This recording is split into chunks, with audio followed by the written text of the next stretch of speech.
사도행전 9장 31절 한 절을 봉독해 드립니다.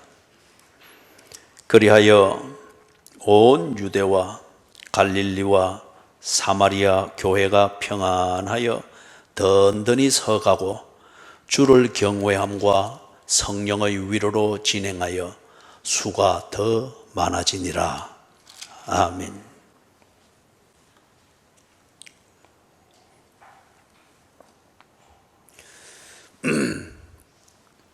교회가 평안하여 든든히 서 갔다고 그렇게 정리를 하고 있습니다. 바로 이 앞절 30절까지 아주 이 기독교 공동체에 폭풍이 불고 있는 그런 것과 같은 상황이 전개됐죠.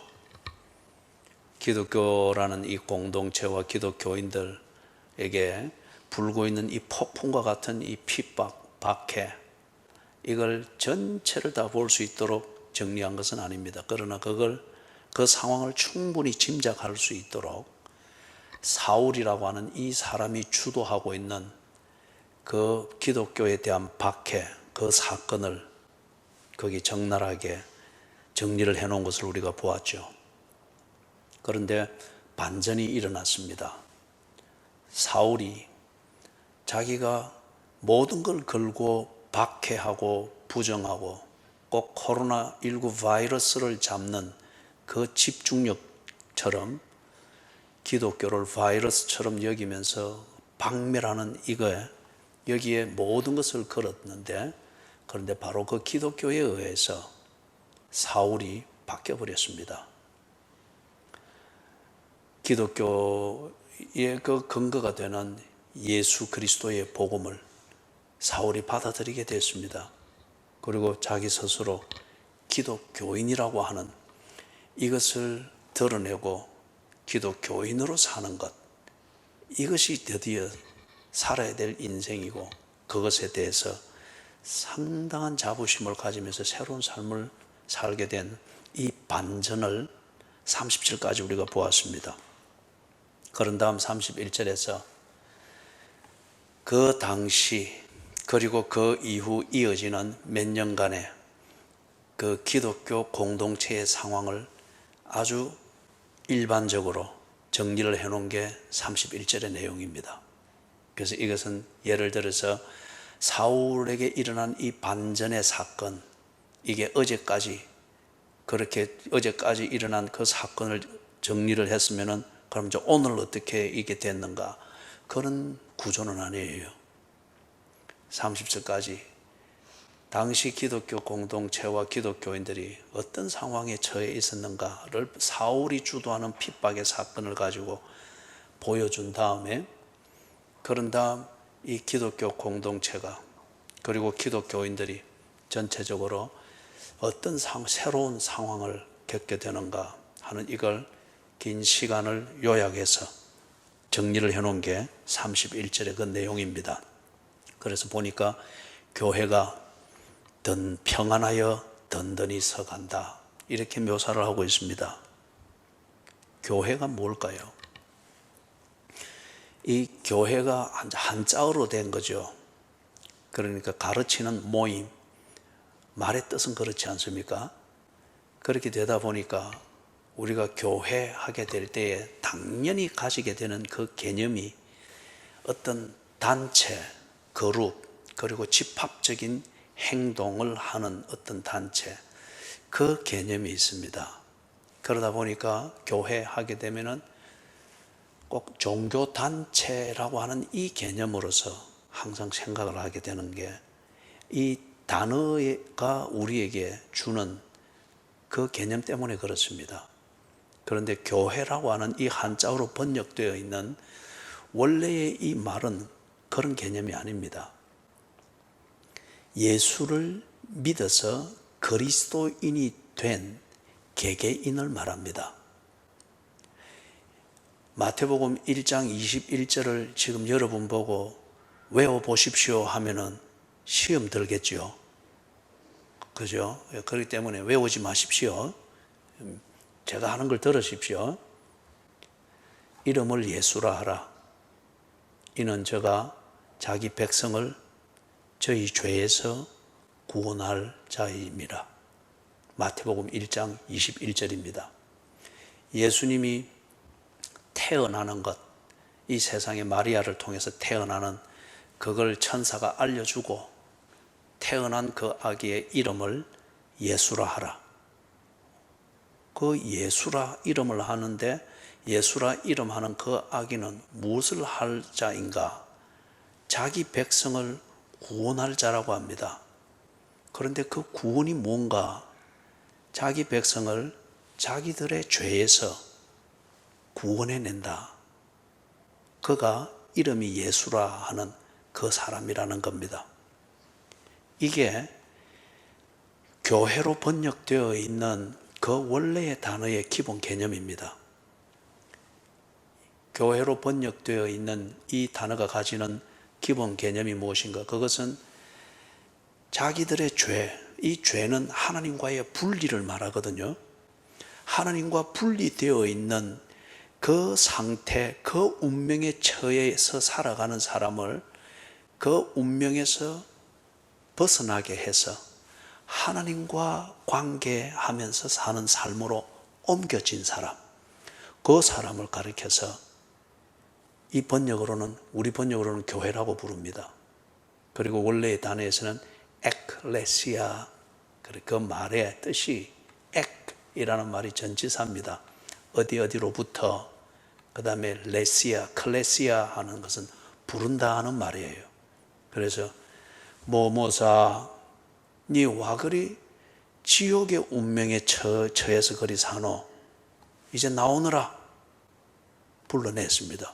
그리 그걸 듣고 어떤 사람은 그게 잡소리인 줄 알고 그냥 지 듣고 싶은 소리 이어폰 꽂고 그 소리를 잡소리로 치부하고 안 들으려고 해요. 그런데 어떤 사람은 그 소리를 듣고 아주 심각해져서 지가 듣고 싶은 소리만 듣던 지 방식의 이어폰 빼고 그 소리를 향해서 걸어나갑니다. 그가 누군가? 에클레시아. 우리 번역에서는 교회라고 번역되어 있는 겁니다. 쉽게 말하면은 예수 그리스도의 복음을 믿고 그리스도인이 된 사람, 하나님의 자녀가 된 사람, 그 사람을 가리켜서 교회라고 합니다. 교회. 자, 그래서 그러면 여기에 교회가 평안하여 든든히 서간다. 그거는 이런 건물처럼 이런 된 곳에 모여있는 집단들이 더 재밌게 모이고 더 많이 막 사람들을 모아오고 그래서 모이면 재밌고 그리고 막 교회 밖에는 환란이 많으나 안에는 아주 무사안이라고 그걸 말하는 게 아닙니다. 근본적으로 가면 이게 뭘 말하는 겁니까? 당시에 예수를 믿는 이 사람들이 더욱더 그 믿음 위에 바로 딱 서게 되고 그리고 자기가 믿는 그 신앙대로 일상의 삶을 사는 이게 더욱더 견고해지고 그런데 그 자기가 일상의 그리스도인으로서 사는 이 일상의 삶을 통해서 확신을 가지면서 평안을 누리더란 말이에요. 그걸 지금 이야기를 합니다. 자, 그러면은 여러분, 이런 개개인들이 많아지면은 당연히 뭐가 생기겠습니까? 모임이 생기겠죠. 그래서 이런 개개인들이 모일 때에 가르치고, 그 다음에 돌보고, 교제하고, 그리고 내 믿는 바를 내 가족에게 바로 전하고, 내 지인들에게 바로 전하고, 그리고 자기가 사는 사회생활에서 그리스도인의 신앙 고백을 따라서 제대로 딱 살고자 하는 그러한 것도 배우고 훈련도 받고 용기도 얻고 그렇게 되겠죠, 그죠? 이렇게 해서 모임이 생깁니다. 모임이 생기고 특별히 이 당시에는 기독교인들이 아주 소수였습니다. 거기에 비해서 유대인들은 나면서부터 유대교인입니다. 그래서 이 유대교가 생성되어지는 아주 몇 안 되는 기독교인들을 완전히 암세포 다루듯이 이렇게 제거하려고 하는 이런 상황이었기 때문에 기독교인이 된다고 하는 것은 고생을 사서 하는 겁니다. 그렇기 때문에 서로 이런 상황인 것 같으면 서로 돌보고, 그리고 뭐 지금 뭐 하는 것 같으면 뭡니까? 토요일 날 전화해가지고 내일 교회 오나? 꼭 와야지. 예? 네 김밥 싸운다. 이제 이거는 막 오도록 올가미 씌우는 거죠. 그죠? 이와 같이 이때에는 그런 분위기의 사회이기 때문에 기독교인들끼리 서로 돌보고, 히브리서 10장 24절 25절에 있는 것처럼 서로 돌아보아 사랑과 선행을 격려하며 모이기를 피하는 어떤 사람들의 습관과 같이 하지 말고 그날이 가까움을 볼수록 더욱 그리하자. 이게 꼭 필요하습니다. 그렇기 때문에 공동체가 자꾸 만들어지겠죠. 집에서 모이던 것, 그 다음에 더 사람이 많으면 좀 더 큰 장소가 필요하고, 이런 식으로 모이게 됐죠. 그러니까 모이니까 이제는 뭡니까? 모이는 순서도 정해지고, 모이면 성경 보고 기도하고 어떤 일이 있었노 나누고 또 찬송하고, 이게 한두 명 모이고 군데군데 모일 때는 그게 그냥 그렇게 되어 갔으나, 이게 나중에 자꾸 정기적으로 모이게 되고 자주 모이게 되고 더 많은 사람이 모이게 될 때 질서가 필요한 거예요. 그래서 지금 우리가 예배드리는 이 순서를 가지듯이 그리스도인의 신앙 고백과 하나님의 은혜를 간구하는 이 중심은 똑같습니다. 그런데 이 중심을 가지고 그리스도인의 신앙 고백을 따라 예배를 드리고 서로 교제하는 이 질서는 다 딱 정리가 갈수록 정리가 되어져 갔습니다. 사람이 많아지고 모임이 많아지고 또 그리스도인의 삶이 사회에서 더욱더 복잡하게 이루어지기 때문에 이런 것들을 정리해야 되니까, 그렇기 때문에 교회 하게 되면은 두 가지 그런 실체로 나오겠죠. 하나는 그리스도인, 예수를 믿어 하나님의 자녀가 된 개개인을 말합니다. 이게 근본입니다. 그 다음에 이런 개개인들이 서로의 신앙생활의 유익과 서로 돌아보아 사랑과 선행을 격려하는 이걸 위하여서 모임이 만들어지고 관리를 하고 돌봄을 주고, 그리고 이 그리스도인의 삶을 공유해 나가는 이런 단체가 됩니다. 그렇기 때문에 이런 그리스도인들이 모여서 그리스도인의 신앙 고백을 따라 공동체의 삶을 사는 것, 공동체의 삶을 나누는 것, 이게 또한 교회입니다. 교회. 그렇기 때문에 이는 예수를 믿는 개개인이 없으면 이 공동체라고 하는 것은 있을 수가 없겠죠. 또 한편 이런 공동체로서의 교회, 이게 없으면 개개인, 그리스도인 개개인이 참 이 고난 영혼을 느낄 수밖에 없는 이 세상에서 맛을 내는 소금과 같은 그리스도인으로 살기가 어렵죠.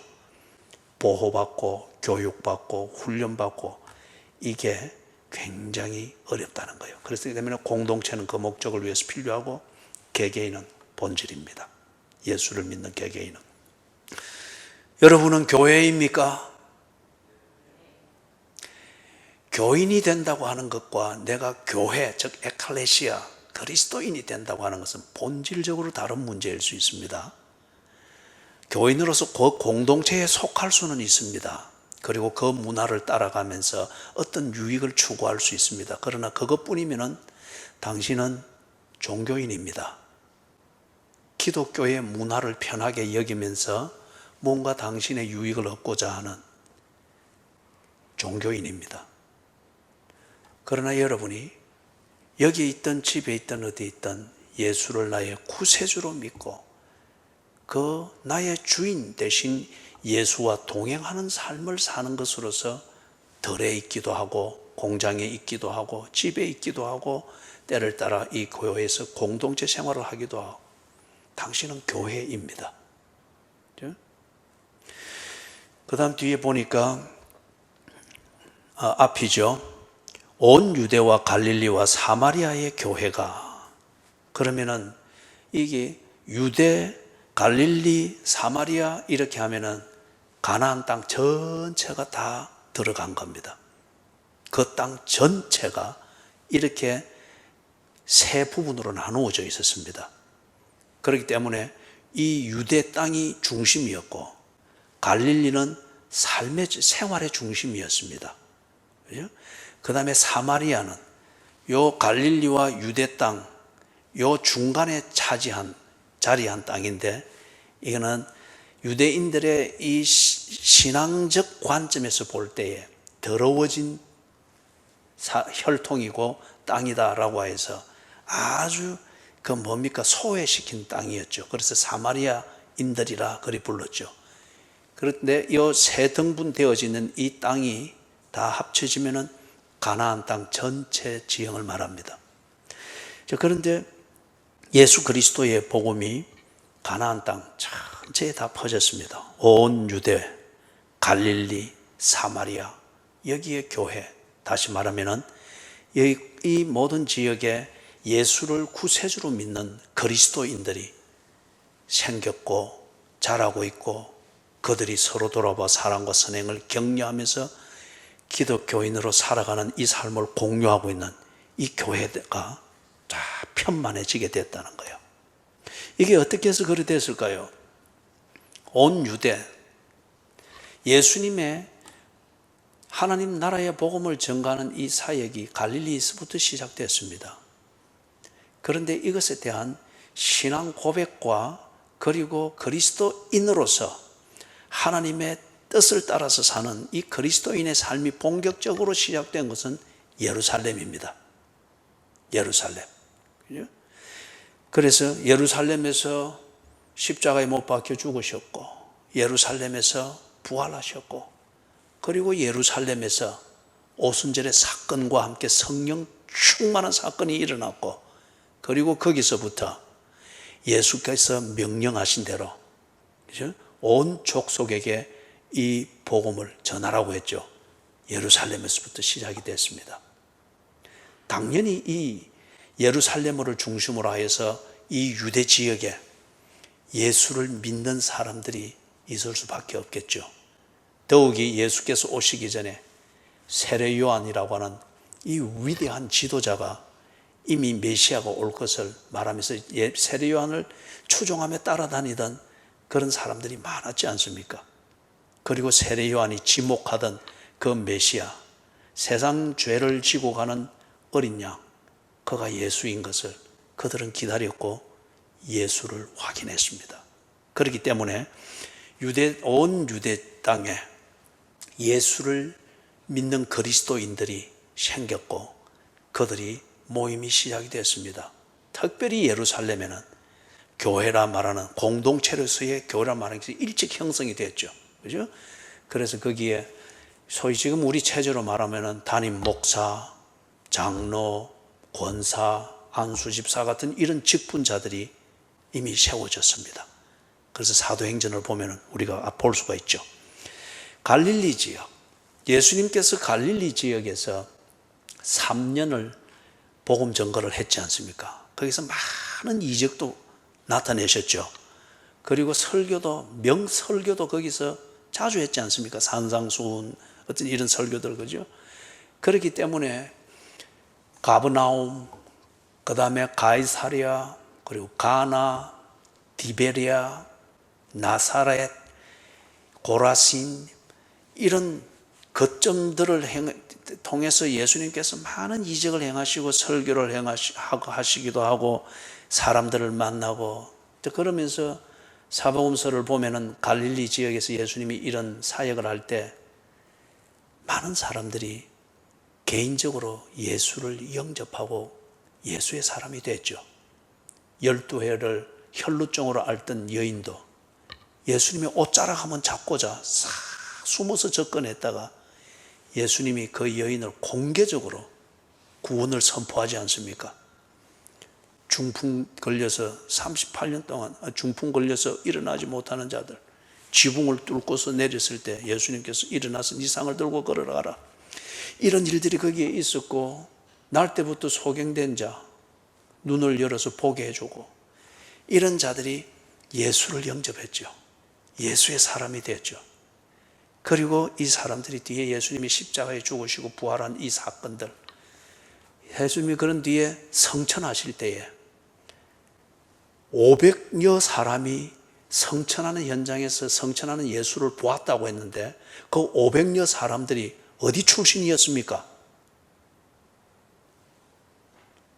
1번 서동, 2번 연산 6동, 3번 주례, 4번 양산. 어디 출신입니까? 없죠. 왜냐하면 그 사람들이 다 갈릴리 출신이거든. 그래서 사도행전 1장에 보면 글이 나와 있잖아요. 6절입니까? 거기에 갈릴리 사람들아 어찌하여 하늘을 쳐다보며 있느냐. 너희 가운데서 올리우신 이 예수는 너희가 본 그대로 다시 오시리라. 갈릴리 사람들이었어요. 갈릴리 사람들. 그들이 500년 행정을 해요. 그렇기 때문에 이건 뭘 말하는 거요? 예수의 죽으심과 부활, 그리고 한 40일 동안 예수님이 부활하신 후 다니시면서 하는 이 모든 소식을 듣고 예수님을 찾아다니고 했던 이 갈릴리 사람들만 해도 한 500여 명이 있었다는 이 사람들이 그들이 사는 지역 갈릴리에서 교회였잖아요. 그리고 그들이 모이며 교제했지 않습니까? 그렇기 때문에 갈릴리에 이 교회들이 있습니다. 그리고 사마리아, 우리가 8장 할 때 자세하게 했죠. 사마리아에 예수 그리스도의 복음을 구체적으로 전했던 사람은 누굽니까? 누구였습니까? 안수 집사 빌립이었죠. 안수 집사 빌립이 8장에 쭉 나오죠. 그죠? 그래 할 때에 사람들이 예수를 믿게 됐죠. 그 다음에 누가 내려갔습니까? 예루살렘에서 베드로와 요한이 내려가 가지고 정말 이 사람들이 복음을 듣고 그 복음의 근거에서 예수를 믿는지 검정차 내려갔는데 보니까 안수집사 빌립이 참 전도를 잘했거든요. 그래서 우리와 같은 믿음을 가진 것을 알고 베드로와 요한이 사마리아를 다니면서 증거했죠. 그리고 예루살렘으로 돌아가는 길에 설교하고 전도하고 그랬죠. 그러면서 사마리아 지역에도 예수를 믿는 그리스도인들이 일어나게 되었던 것들을 거기서 증거하고 있습니다. 8장에서.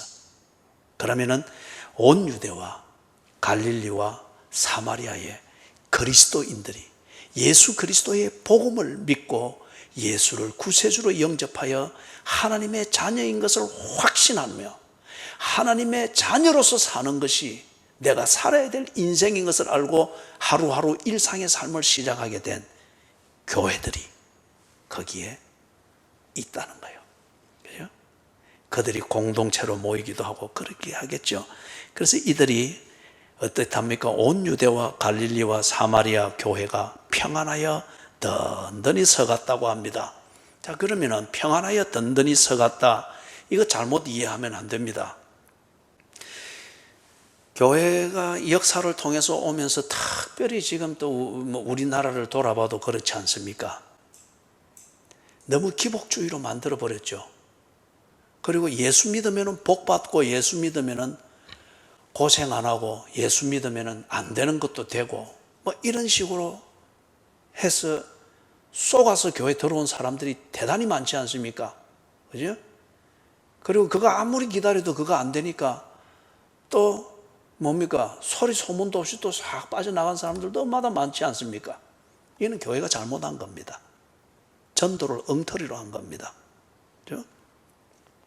만약에 그런 소리를 듣고 그런 기대를 가지고 와서 지금까지 교회 생활을 하고 있다면 오늘 이 설교를 잘 들으십시오.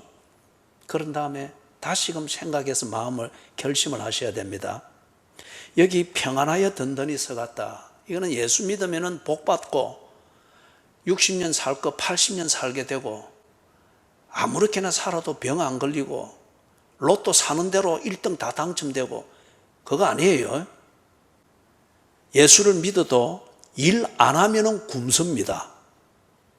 예수를 믿어도 게을러 터지게 살면서 먹고 싶은 거는 다 먹으면은 금방 병 걸려서 죽습니다.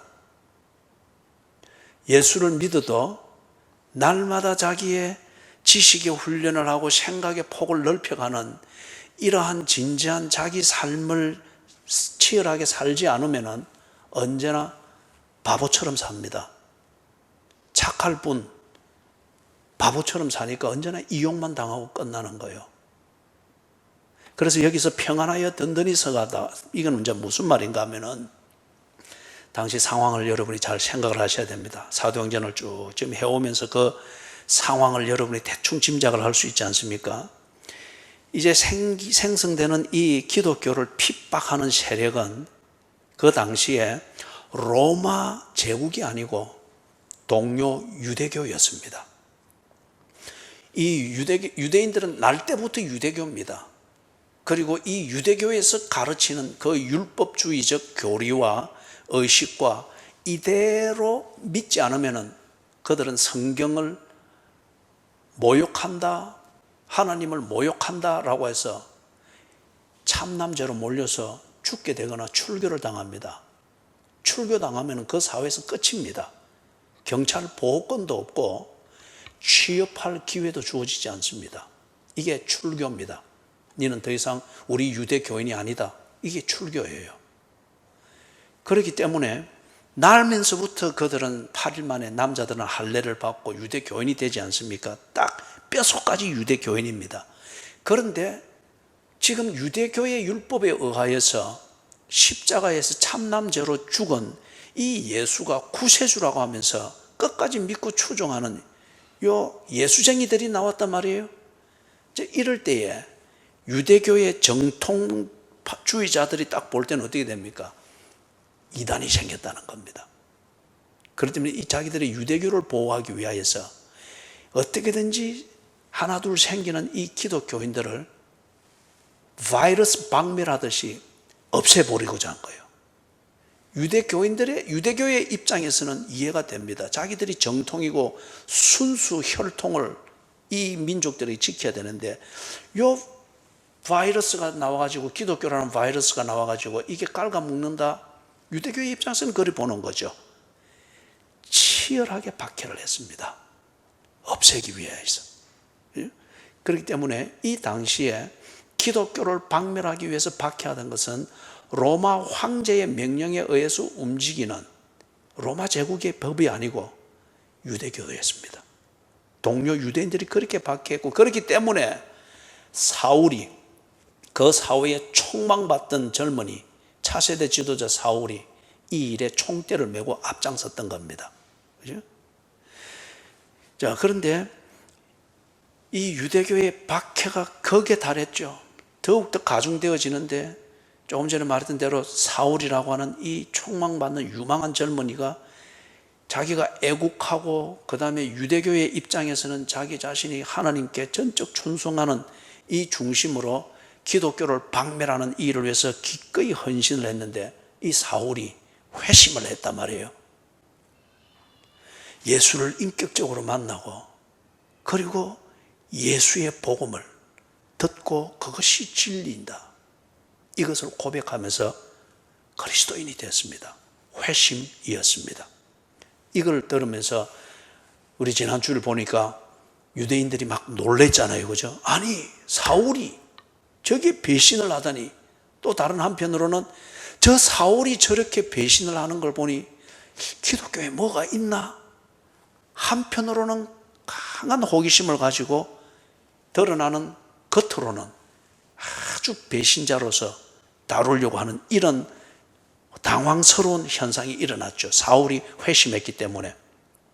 그래서 기독교를 향한 박해가 부분적이지만 주춤했습니다. 그 다음에 여기에 더 큰 사건이 일어납니다. 로마 황제, 로마의 그 황제를, 황제라는 칭호를 가지고서 시작이 된 것은 아우구스투스 때부터입니다. 그래서 아우구스투스, 이 사람이 제1대 로마 황제입니다. 그 바로 앞에 있던 가이사는 뭐 우리 표현으로 쉽게 말하면 수상과 같대요. 제1의원. 그렇기 때문에 가이사 때까지 로마는 공화 정치 제도를 가졌습니다. 의회에서 의논하고 민의를 받들고 거기서 동의가 되거나 다수가 될 때에 그걸 정책으로 삼아서 딱 추진을 했어요. 공화정입니다. 공화국. 그런데 이걸 아우구스투스 때에 공화정을 왕정 제도로 바꿨습니다. 그래서 왕이 결정하고 왕이 추진하고 왕이 모든 권력을 가지고 그렇게 됐습니다. 그런데 로마는 더 이상 의회의 국가가 아니고 로마는 황제의 나라가 돼버린 거예요. 그 시작이 아우구스투스 때부터 됐습니다. 예수님이 태어났을 때에 그때에 인구조사를 했잖아요. 그죠? 그때 보면 아우구스토가 명을 내려서 다 인구조사를 위하여 고향으로 가게, 그게 나오잖아요. 그죠? 그때부터 1대 황제가 되고 2대 황제가 티베리우스, 예루살렘을 몰락시키죠. 근데 이 티베리우스가 2대 황제가 되고, 그 다음에 세 번째 황제가 누군가 하면은 칼리굴라라고 하는 이 황제입니다. 이 칼리굴라 황제가 어떻게 하는가 하면은 이 아주 괴팍한 못된 황제 중에 딱 들어갑니다. 로마 역사에서. 얘가 뭘 했는가? 예루살렘 성전에다가 황제, 자기의 동상을 세우도록 한 거예요. 황제 숭배를 요구를 했잖아요. 그죠? 모든 식민지들에게. 그런데 이 칼리굴라 황제는 이걸 보다 더 심하게 한 거예요. 이거는 유대인들에 대한 개인적인 보복과 그 다음에 보란 듯이 그렇게 하는 거죠. 그래서 예루살렘 성전에 자기의 동상을 세우라고 했습니다. 그리고 이걸 추진하도록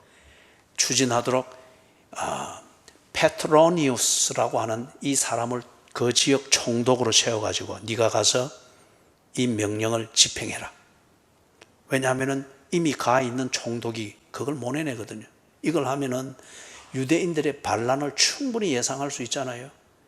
그 반란이 나면 지 점수 다 깎이기 때문에.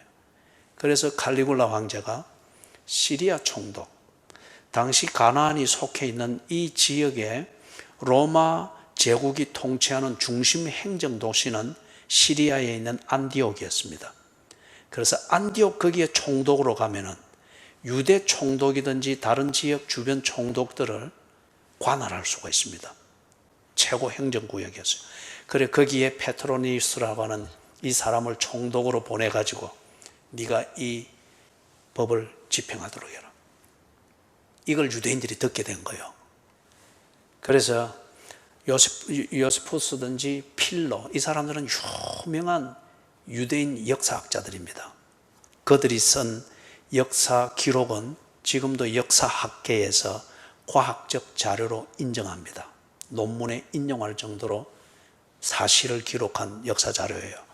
그래서 이 둘 사람 다의 쓴 자기들의 그 기록에 이렇게 보면은 이런 식으로 되어 있습니다. 칼리굴라 황제의 동상을 예루살렘 성전에 세워서 황제를 숭배하도록 결정했다는 이걸 알고 새로운 총독을 파송했다는 것을 알고 유대인들이 남, 여, 노, 소 가리지 아니하고 시리아로 찾아가서 이 새로 온 총독 페트로니우스에게 엎드려서 간청했답니다. 제발 그것을 하지 아니하도록. 그런데 이게 안 믿게 들잖아요. 그런데 요세푸스가 쓴 그 기록에는 보면은 거기에 있어요. 그때에 마른 하늘인데 소나기가 쏟아져 내렸다는 거예요. 그래 이걸 요엘 선지자가 예언했던 그것과 연결을 시키면서 이것을 집행하면은 이런 일이 있는. 그래서 그 총독이 겁을 집어먹었답니다. 자, 이 복잡한 얘기를 더 이상 할 수는 없고, 자, 상황이 그렇습니다. 남, 여, 노, 소, 특별히 당국자들이 앞장섰겠죠. 이 당국자들이 그동안의 관심사가 뭐였습니까? 기독교를 박멸하는 것이었습니다. 그런데 지금 관심사가 어디로 간 거예요? 어떻게든지 예루살렘 성전에 칼리굴라 황제의 동상이 서는 것을 막아야 되는, 여기에 집중이 된 거예요. 그리고 유대인들과 유대교의 전 관심이 거기에 쏠린 거예요. 그리고 많은 사람들은 안전을 생각하면서 도피성 이민을 떠났습니다. 빠져나가고 열성분자들은 찾아가서 업소하고 반항하고 저항하고, 이런 차제에 기독교에 대한 유대교의 직접적인 박해가 뜸해졌습니다. 관심이 그쪽으로 갔으니까. 그죠? 자, 이리 되면은 여러분, 교회가 우선 물리적으로, 그리고 눈만 뜨면은 박해를 받고 어떻게 이래 되든 그런 긴장에서부터 많이 완화될 수가 있겠죠. 그죠? 그런데 이런 식의 주어 환경이 만들어진 것 때문에 내가 평안히 교회 갈 수 있고, 기도할 수 있고, 뭐 전도할 수 있고, 또는 전도 받을 수 있고, 이거는 여러분 신앙하고 상관없는 겁니다. 이거는 어부질입니다. 그런 것을 신앙으로 생각하고 있다 하면 그 사람이 조금 어려운 일이 있든지, 조금 바쁜 일이 있든지, 조금 몸이 불편한 걸 느끼든지, 아니면 조금 내가 신분 상승할 수 있는 확인되지 않는 기회라고 하는 이것도 느끼면은 그 사람 거기 없습니다. 이런 어부지리로 하는 신앙, 이런 종교 생활을 두고 신앙이라 말할 수 없는 거예요. 그런 걸 두고 하나님의 은혜로 우리가 평안히 든든히 써간다. 이런 게 아닙니다. 이런 게 아니에요. 상황은 지금 그렇게 됐습니다. 그런 상황에서 이 그리스도인들이 복음의 진리를 나누고 자기가 믿는 복음의 진리를 따라서 내가 이름에도 불구하고 처신해야 되는 것이 무엇인가를 자기가 믿는 그 신앙 고백 위에서 생각하면서 한결같이 하는 이 삶이 진행되고 이루어졌다는 거예요. 반면에 그걸 통해서 믿음의 공동체, 그리고 믿음을 함께 나누는 이 성도들이 교제를 나누는 이것이 변함없이 이루어져 가고 있다는 거예요. 이걸 조금 더 자세하게 이야기를 해보면 이렇습니다. 그 뒤에 보니까 주를 경외함과 성령의 위로로 진행하였다, 그렇게 말하죠. 자, 로마 황제와 유대교 당국자들 사이에서 이 갈등이 막 일어나고 있으면 관심이 거기에 다 집중이 되어 있단 말이에요. 이러니까 기독교인들에게 대하여서는, 이 박해를 늘 당하던 이 기독교인들에 대해서는 관심이 이미 좀 뜸해지니까 뭡니까? 이 틈에 우리가 교세를 확보해야 된다. 이 틈에 우리가 원하던 거 해봐야 된다. 일이 됐다면 이거는 앞에서 이야기한 대로 이거는 어부지리를 먹겠다는 거예요. 이거는 신앙하고 아무 상관없고 참 비겁한 종교가 됩니다. 그러고 아주 비겁하고 계산적인 기회주의자적인 그런 종교꾼들이 되는 거죠. 그죠? 자, 이런 갈등의 구조 속에 있을 때 그리스도인들이 분명히 했던 것은 뭡니까? 그리스도인들이 거기 보니까 그들이 두려워하는 것은 여전히 하나님이었습니다. 거기 보니 주를 경외함과 그렇게 되어 있죠. 거기서 경외한다고 하는 것, 이것의 기본적인 의미는 두려워한다는 겁니다. 그런데 이 두려워하는 게 위협과 협박 아래에서 두려워한다, 이거는 굴종적이고 비급해지도록 만들죠. 그런데 저는 여러분들을 두려워했기 때문에 어젯밤에 탁 머리를 감고, 그죠? 머리카락 한 올 한 올을 다듬고, 왜냐하면 머리 스타일을 좋아하는 게 연산 육동이 좋아하는 스타일이 다르고 양산이 좋아하는 스타일이 다르고 저 시골 서동 사람들이 좋아하는 그게 다르기 때문에 한 올 한 올 챙기면서 그걸 보고 빚고 이래 하면서 교인들을 생각하는 거예요. 그죠? 내 머리 하나 정리되어지지 못한 것 때문에 다양한 수준의 영성을 가진 교인들이 한 자리에 한 곳에 모여서 한 설교를 듣게 되는데, 그리고 한 사람 목사를 보게 되는데, 머리 이 스타일 하나가 제대로 관리되어지지 못한 것 때문에 어떤 사람은 관심이 빼앗기거나 어떤 사람은 헤어스타일에 신경 쓰느라고 이걸 못하게 되면 어쩌나. 그래서 가장 보편적인 스타일, 그죠? 누가 봐도 신경 안 쓸 스타일, 딱 그렇게 따듬고 신경 안 쓰이죠, 그죠? 아주 관심 없는 듯이 그렇게 그리고 이제 오늘 아침에는 딱 올 때 내가 교인들을 두려워하기 때문에 넥타이가 몇 개 있거든요. 그런데 다른 색을 매볼까 하다가 또 똑같은 이 색을 맸어요.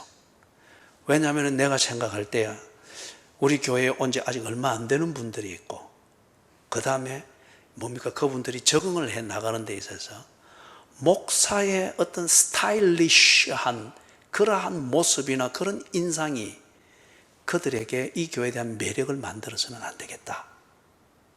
예? 그러면 목사는 진국으로 보이면 되지 뭐. 진국은 자꾸 겪어보면 알잖아요. 그죠? 그래서 했던 넥타이 다시 딱 하고, 예? 그 다음에 이 허리띠 바클도 안 보이도록, 이 바클 보이면 또 바클 본다고 신경 쓸게 여기 덮을 정도로 길이가 내려오도록. 그래서 보니까 처음에는 매니까 이게 조금 보이는 거예요.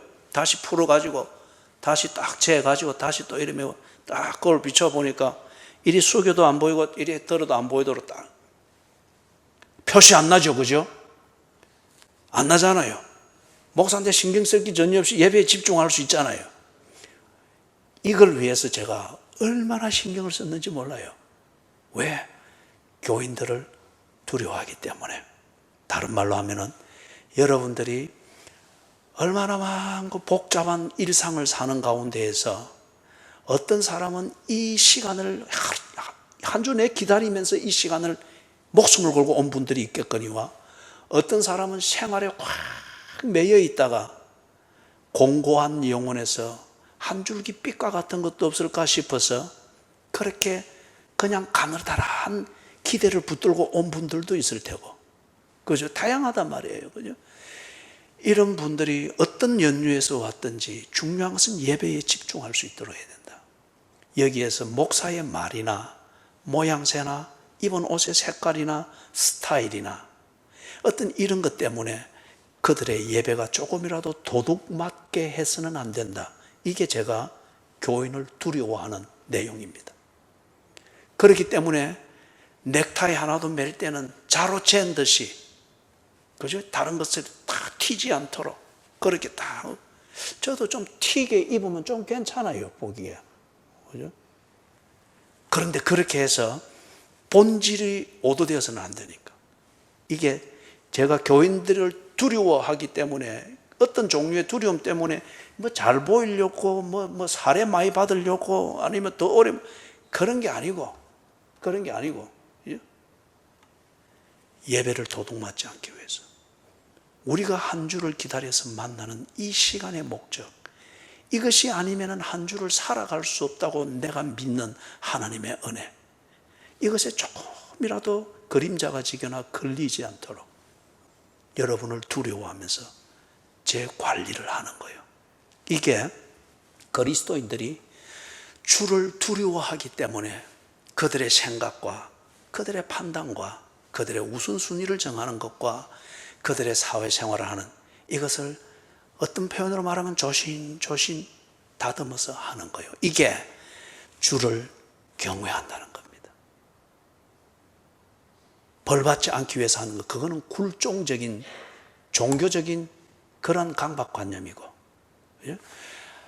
나와 주님과의 이 관계, 주님이 내게 있어서 어떤 의미인가, 교인이 목사에게 있어서 어떤 의미인가, 이것 때문에 그리하듯이 주님이 내게 있어서 어떤 분인가, 어떤 의미가 있는가, 이 존경심과 공경심과 이게 있게 될 때에 어떤 면에서든지 그분의 명예와 나와 그분이 가지는 이 관계가 조금이라도 오도되거나 오해를 받거나 거느리지지 않기 위해서 처신을 생각하겠죠. 이게 주를 경외하는 겁니다. 주를 경외하는 것. 자, 그래서 이 그리스도인들이 이런 갈등, 로마 제국과 유대 당국자들 사이에 이런 갈등으로 해서 관심이 거기에 팽팽하게 집중되어 있으나 이걸 어부지리로 사용하지 아니하고, 그리 하지 않았다는 증거는 뭡니까? 그들이 핍박 가운데 있을 때에도 그랬고, 관심이 엉뚱한 데 가 있어서 조금 자유하다 여기는 이 상황에서도 똑같은 거예요. 스데반이 주를 경외하여서 돌무디기에 묻혀가면서도 주 앞에서 비굴해지지 않았잖아요. 베드로가 감옥에 갇혀서 억울하게 신문을 당하고 매를 맞으면서도 그가 그리스도인으로서 비굴하게 보이지 않도록 말했고 처신했지 않습니까? 주를 경외했기 때문에. 그와 같이 그 바로 교인들이잖아요. 그들이 박해 가운데 있을 때든 박해가 잠시 멎었을 때든 그들이 처신하고 그들이 고민하고 우선순위를 정하는 그 기준이 무엇인가? 여호와를 경외함, 주를 경외함. 내가 부하든지 가난하든지 건강하든지 병들었든지 좋을 때든지 구절 때든지 기분이 좋을 때든지 기분이 나쁠 때든지 원수에게 둘러싸여 있을 때든지 내 친구들에게 둘러싸여 있을 때든지 일희일비하지 아니하고 한결같더라 이거요. 주를 경외함으로. 그 다음에 거기 뒤에 보는 게 성령의 위로함, 그게 나오죠. 거기서 성령의 위로라고 하는 말로 번역을 해놨는데 어떤 면에서는 이건 단순한 번역이고 이게 우리 교인들로 하여금 성령의 은혜, 성령의 일하심을 너무 심미적으로 그리고 감성적으로만 생각하게 만드는 그런 모순이 있을 수 있습니다. 여기서 위로한다는 이 말도 맞고, 여러분 요한복음 15장 또 16장입니까? 거기 보면은 성령을 다른 이름으로 예수님이 부르셨죠. 뭐였습니까? 보혜사죠. 그죠? 보혜사는 뭔가 하면은 파라클레이토스라고 해서, 이 표현을 해서 좀 미안합니다만은 그 말은 무슨 말인가 하면 쉽게 말하면은 위로자라는 말도 되지만은 상담자입니다. 우리 영어 표현에서는 카운슬러라고 하죠. 그죠? 그래서 카운셀링, 상담해 준다 그러죠. 그래서 이게 상품화되어진 상담 개념으로 생각해서는 안 되고 이 상담의 근본적인 의미는 아주 적극적인 의미입니다. 바른 길이 무엇인지, 바른 처신이 무엇인지, 네 이러면 안 된다, 네 이렇게 해야 네가 문제가 해결이 된다. 적극적으로 그 사람의 삶을 바로 잡아주고 바른 처신을 할 수 있도록 개입해 주는 것, 상담입니다. 성령께서 여기서 성령의 위로, 성령의 위로함으로, 이 위로는 또는 다른 말로 말하는 건 뭡니까? 성령의 상담해 주심으로, 성령께서 이끌어 주심으로, 성령께서 일일이 간섭해 주심으로, 또는 성령께서 돌보아 주심으로, 그걸 지금 이야기를 하는 겁니다. 자, 그런데 여러분 이걸 보면은 우리가 앞에서도 보았죠. 한 가지, 간단하게 두 가지 예를 들어서 이거는 설명할 수 있어요. 아나니아에게 딱 성령이 찾아오셔가지고 지금 눈이 멀어서 못 보고 칩거 중인 사울을 찾아가라고 했죠. 성령이 아나니아에게 찾아가서 아나니아에게 사울을 찾아가서 뭘 할 것인가를 상담해 주지 아니했으면은 사울은 아직도 눈을 못 떴습니다. 하나님께서 사울의 눈을 뜨게 하시는데, 뜨게 하시는 하나님의 그 손길로서 아나니아라고 하는 이 사람을 쓰는데, 아나니아가 이 일을 해야 되겠다, 이 일을 위해서 다르게 정리되어진 약속이든지 스케줄 딱 정리하고 이 일을 급히 하는 우선순위를 정할 수 있었던 것은 성령님의 상담해 주심 때문이었습니다. 사울이 우리 지난 주일날 보았던 것처럼 아주 열심히 막 거듭남의 첫 감동과 이 흥분으로 복음을 막 전하고 하는데, 이 유대 교인들 중에서 저 배신자 죽이는 음모를 꾸몄죠. 그런데 이게 사전에 알려지게 됐잖아요. 그래서 어떻게 했습니까? 사전에 알려지게 돼가지고 쫙 리무진 보내서 경호원들 둘러싸가지고 그렇게 해서 쫙 검은 양복 입고 그리 갔습니까? 아니죠. 야밤에 자기 동료들이 와가지고 광주리에 태워가지고 성벽에서 달아내리잖아요. 여러분, 예수를 제대로 믿으면 이런 초라한 광경을 겪어야 될 때가 있습니다. 예수를 똑바로 믿으려고 하면 이런 초라한 광경을 겪어야 될 때가 있는 거예요. 그런데 문제는 뭡니까? 자신이 살아야 될 그 삶의 진행행위 그치지 않고 여전히 진행되고 있는 거잖아요. 그죠? 여전히 진행되고 있는 거예요. 이게 누가 했습니까? 성령님의 상담해 주심입니다. 성령님이 그 상황을 읽을 수 있도록 바울 흥분하고 감동하여서 이 일에 꽂혀 있는 바울이 못 보니까, 그죠? 너무 지나치게 가니까 주변에 냉정을 찾고 있는 바울의 친구들에게 알게 하고, 친구들이 바울에게 알려줄 때에 바울이 친구의 말을 듣고 광주를 타고 밤에 그렇게 창문을 내려서 그렇게 피신할 수 있었죠. 성령님의 상담해 주심입니다. 이 두 가지 예를 들은 겁니다. 그렇기 때문에 여러분, 성령님이 상담해 주신다, 위로해 주신다, 개입하신다, 보호하신다.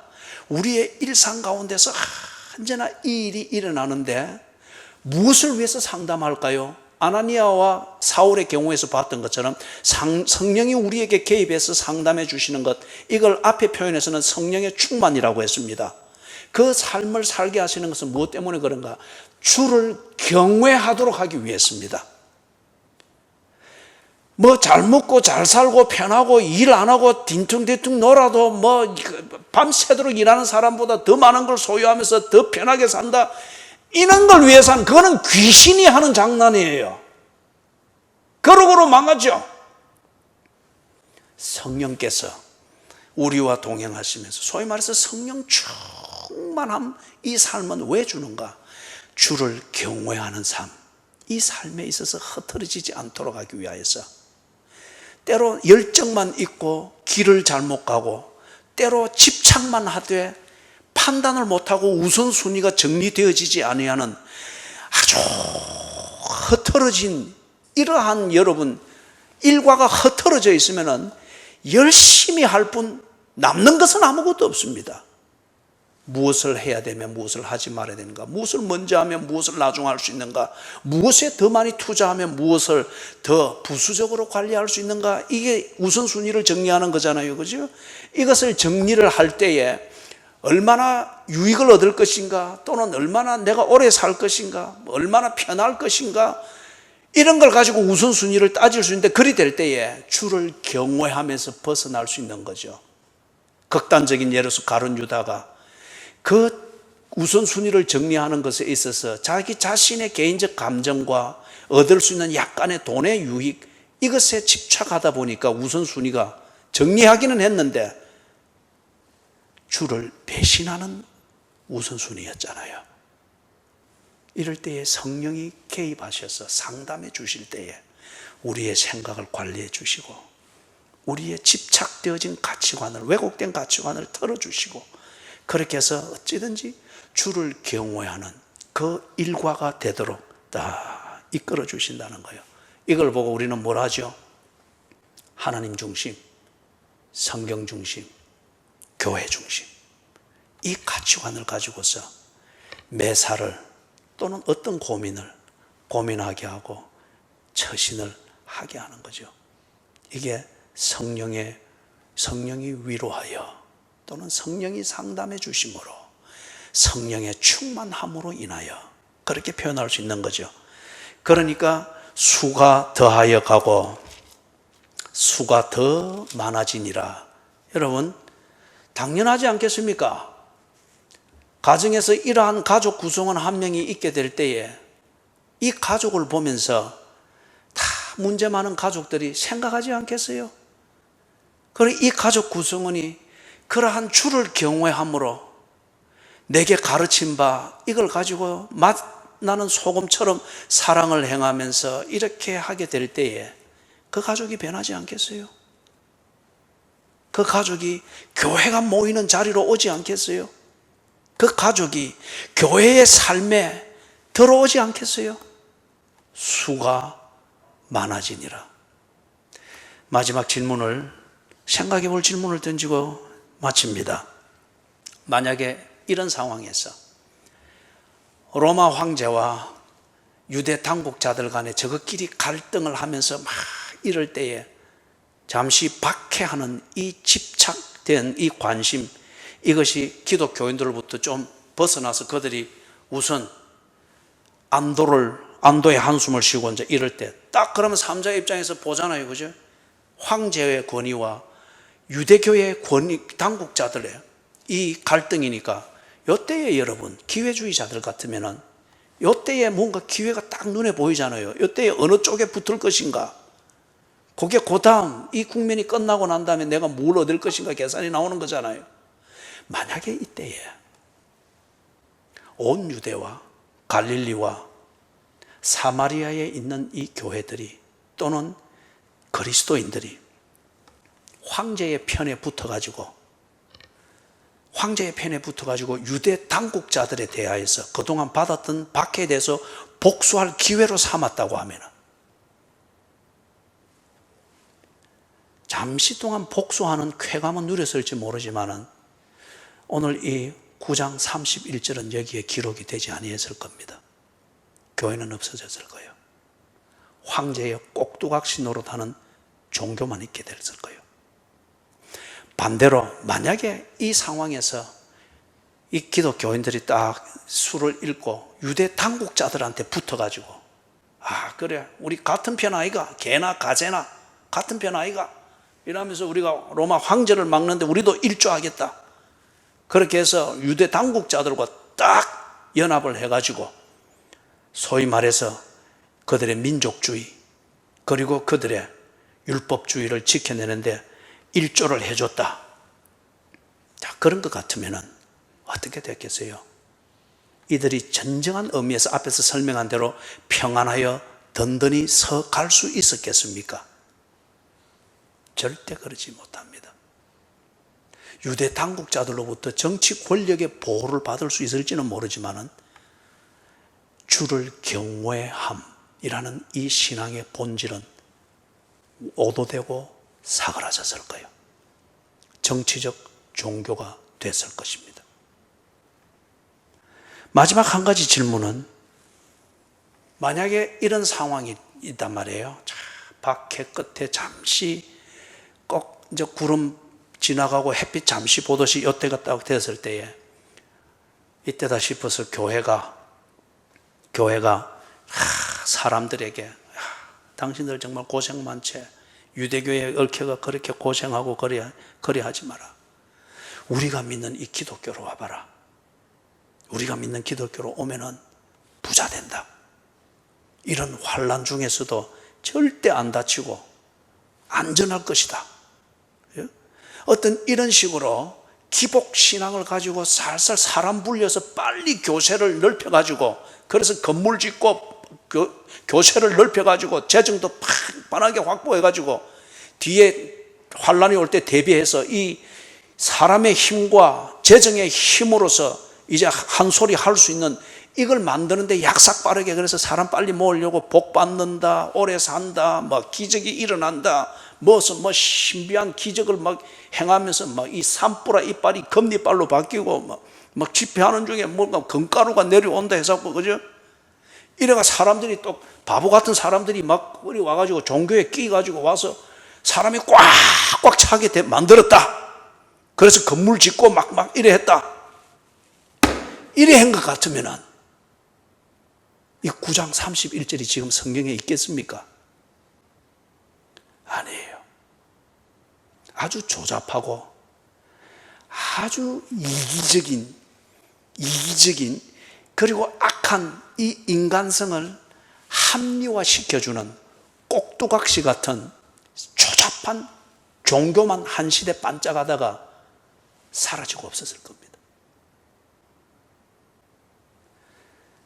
당시에 교회라고 일컫던 그리스도인들 그리고 이 그리스도인들을 보호하고 그 사역을 함께 공유하기 위해서 공동체로 모였던 그 교회들이 이러지 않았다는 거예요. 그들은 좋을 때든 굳을 때든 박해를 받든 잠시 박해에서 자유하게 되었든 그들이 사는 그 기준과 목적은 딱 동일했습니다. 주를 경외함. 주를 경외함. 하나님 중심, 성경 중심, 교회 중심. 이것으로 우선순위를 정리하고 처신을 생각하고 도덕을 생각하고 거기서 삶의 가치, 오늘 하루 사는 삶의 가치를 그들은 한결같이 그렇게 생각하며 처신했다는 거예요.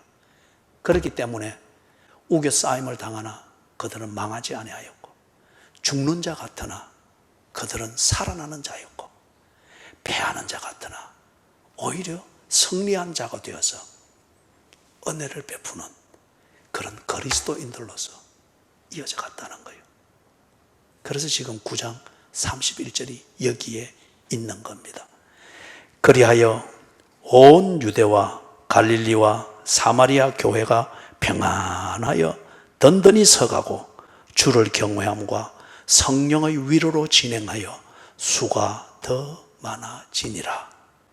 여러분, 이 말씀이 무엇보다도 여러분의 가족, 그리고 여러분이 가족이 모여 사는 공동체인 가정에 이 말씀이 1차적으로 적용되고 시행되어지기를 주님의 이름으로 축원합니다.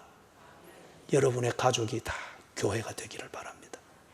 그리하면은 여러분의 가족은 시편 127편 1절에 말하는 것처럼 여호와께서 세우는 집이 될 것입니다. 이 은혜가 여러분에게 충만하기를 주의 이름으로 축원합니다.